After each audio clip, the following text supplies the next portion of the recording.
Hello everyone, and welcome to part 2 of the tutorial on how to do the voice commands in Star Trek Online.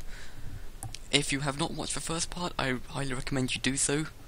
It's probably pretty short, I actually don't know how long it was, I'm recording these basically back to back. But yeah, I really do recommend watching that. You've got the introductory stuff, which is pretty important. But let's just move on to the more complex parts now that we've got that out of the way. So first of all, I'm going to show you how to activate abilities in the second row. So you'll recall that I said that you couldn't use Windows speech recognition macros on its own for the second parts. That's because of how the UI interprets command, whether by design or by fault. You can't send commands too quickly to the UI, otherwise it will just ignore them. So you need to put a delay in between sending the keys and actually sending each individual key.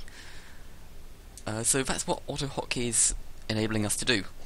So if we go back to our speech recognition folder, you can see that I've got a bunch of these autohotkey scripts. Most of them are labelled by Alt-0 and Control and I think there's a Shift-R. But this is a bunch of commands that you need to activate the rest of the tray. So as you can see with the numbering up here, abilities in the second bar are activated by Control and a number, and abilities below are activated by Alpha and a Alt and a number, and the abilities below that are activated by Shift and a number. So what we're going to do is we're going to create another command for this new ability, which was previously auxiliary to battery, but it's now auxiliary to inertial dampeners, and I'll show you how to do that. So as you can see, I've already written the script for Control 6, which is what is bound to inertial dampeners, as you can see. So I won't write it again, but I'll go through how to do this. If I right click and go to edit, by the way, you can spawn these by right clicking somewhere in the folder, going to new, and then autohotkey script. So if I go to edit, you'll see opens up with this. You don't really need this, you can delete it, so I think I shall. And then this is basically all you need to type in to get the command to work.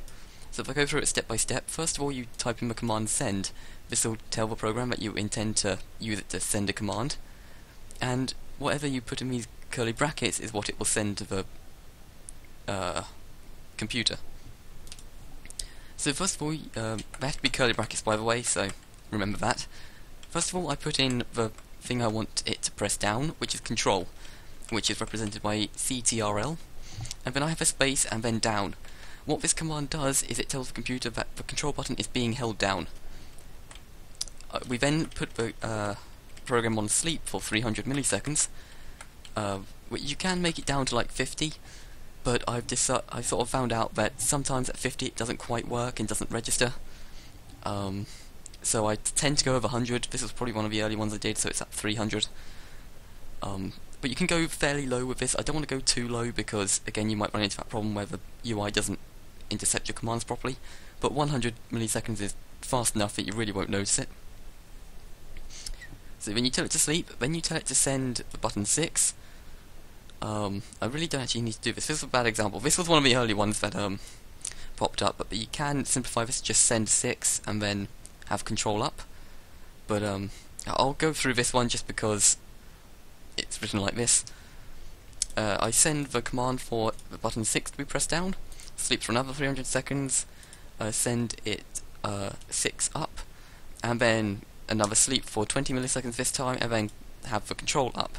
So now by the end of this segment, what has been basically pressed is Control 6. So if I save this, close it down, this is basically the program that we're going to activate whenever we say, like, inertial dampeners, I think is what inertial dampeners. So what we're going to do now is go back to our trusty Windows speech recognition, get a new macro, go to advanced, and type in listen for emergency power dampeners. So again, that's what it will listen for. Hit enter. Do the whole actually no, we don't do send keys because we're not using this. This is send keys. We're using a different command. For this we'll be using the run command. So we'll be doing run command equals, and then you open your speech marks. You go up here and you find your path to your file. You add in a slash, control 6 to what you just made. Copy that into your command here. Close the speech marks. Also put in params equals double close speech marks, so there are no parameters, space, and a slash pointy bracket. You can then also put in your speak and what you want it to say. I just spelled inertial. I spelled it, I bet, didn't I? How to dampen? No, I didn't. Inertial. That looks right. Dampeners.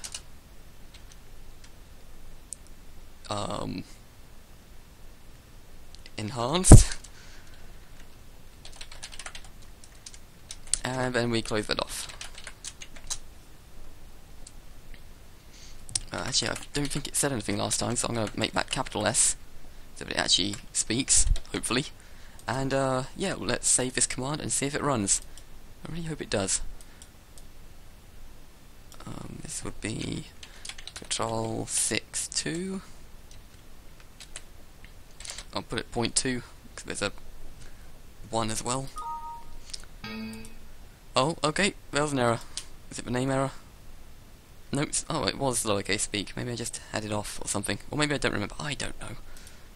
So if you get that error, make sure you click the details as I just showed. It will close down speech recognition and your macro won't work. What you need to do is just find it, right click it, go to edit speech macro. No you don't. You go to this and open with Notepad and it will come up here. And then just make sure that you check that you've got slashes in the right place, that you've got capitals where they should be. You're not missing speech marks from your command line here. That's most of the important things. I don't know if the spacing works is particularly important, but make sure they're all in line. After that, save it, and your commands should work. If not, this is a very bad tutorial. Emergency power to dampeners. Inertial dampeners enhanced. Stop listening. I should probably just turn that off completely. But as you can see, that worked. It took a few seconds, well not a few seconds, but a few milliseconds to activate, but it's barely noticeable. It's probably about as fast as you could press it in combat. Yeah, it's definitely best to have that sleep function in.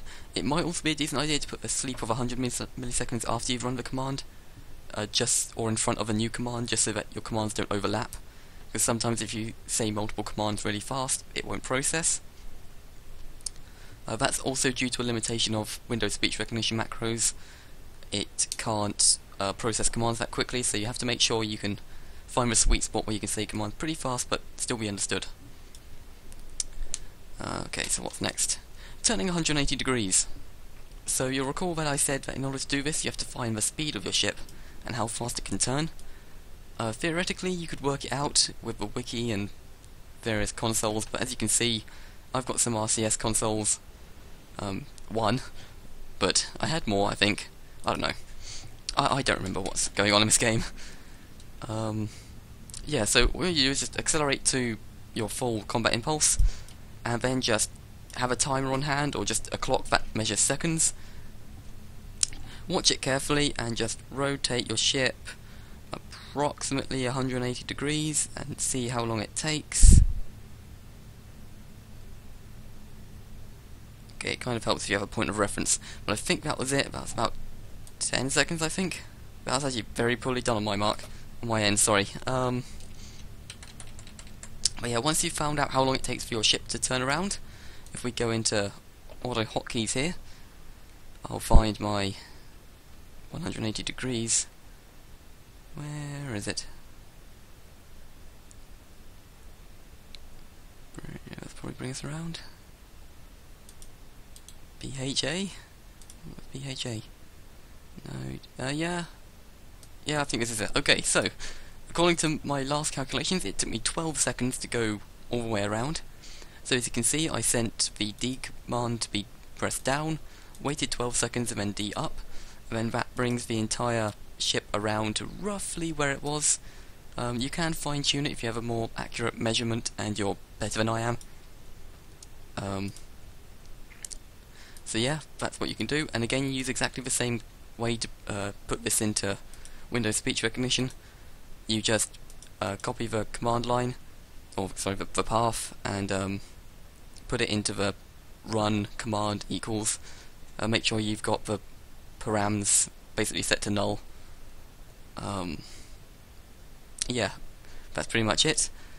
Also, turning until stopping is a very similar process. This is where I tell my ship to just start turning, and then whenever I say stop turning, it will continue along the way it's going. That's basically done by telling the computer, where is it, how to port, edit script, basically just sending this. Send A down and just leaving it at that. This will basically hold down the key until send A up is sent, which is a different command entirely, which is probably stop turning. Wonder where I put that. Probably below this. Yep, stop turning. Edit script. And you can see here I've sent A up, D up, W up, and S up. This is because this will enable me to stop turning in any of the directions, left, right, up and down, because I've also got pitch up and pitch down, which I don't know if I've shown, but they are still part of what I've done. So these will make sure all the keys are pressed up so that your ship will definitely stop turning. This will also interfere with any other commands that are ongoing. So if you've activated an evasive pattern that is holding down A, for example, and you say stop turning, it will stop your ship going up that way. However, the other script will continue to run, so it will just wait until the next command is pressed, and it will move on with what it's doing. So that's kind of a way to stop your ship going too far in one direction during an evasive maneuver, but it also kind of means that you can't actually stop an evasive maneuver, except by either waiting for it to run out or just keep saying stop turning every time your ship tries to move, which is kind of annoying, but I'm not entirely sure of a way around that. Again, those things are subject to how fast you're going. I don't think if I hold down D for 12 seconds my ship will go entirely 180 when it's stopped. I do think I need some power into my engines. But then again, there's only so much you can do. Another command that I forgot to show off last time, or suggest last time, was standby, which is what I used to tell the speech recognition to stop.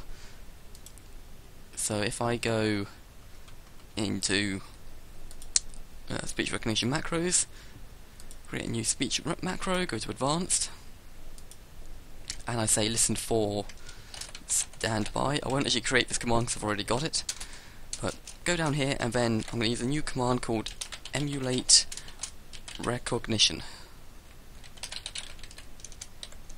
This basically allows you to copy any default command in by put into speech recognition, like stop listening.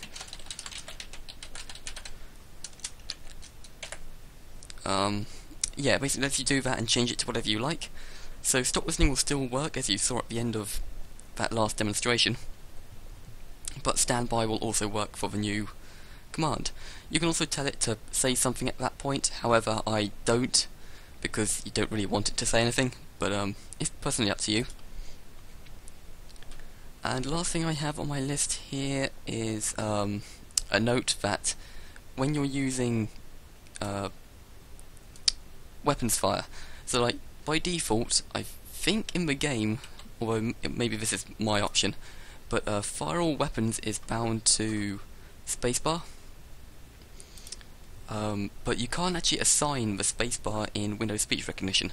You can probably do it in autohotkey, but at the time when I was making this I hadn't actually started using autohotkey and I was just using Windows speech. So you can't actually use spacebar, so I had to assign it to a different key, which was N. If you click the show keyboard function, as I did in the first video, you can see a bunch of keys that are unbound, and you can assign it to any one of these that you want. But yeah, just a note that spacebar doesn't work. It's good to have it set as a secondary bind, so when you're not playing with commands, you can still use spacebar to fire your weapons. Another note is that if you want your fire at will to work pretty much, if you want weapons fire to work without you having to save to fire every single time you want to, you're going to have to use the auto fire, which is right clicking on the icon. You can also do it for torpedoes. However, I prefer to have manual control over torpedoes like they usually do in the show. That's just personal preference. Yeah, I believe that is it. Again, if you're having problems with this, let me know. My explanations probably weren't the best. You might have noticed I'm not that great at doing tutorials, but seeing as so many of you asked, I thought I'd at least show you what I've done. Hopefully you can at least learn from what I've shown, if not what I've said. Really, did I do that for all 6 as well? Maybe you do have to press down and up at the same time, or in 2 separate commands even, because I really do not remember. But if all of my ones are like that, then maybe you do, or maybe it was just extra security by me. But yeah, hopefully that's answered a bunch of your questions. I'm gonna have one more video, probably in answering specific questions in the previous episodes of this series, and then going over some of the more experimental and more complicated things that I've done. But thanks for watching. I'm glad you like what I've done, and I hope you have fun with it too.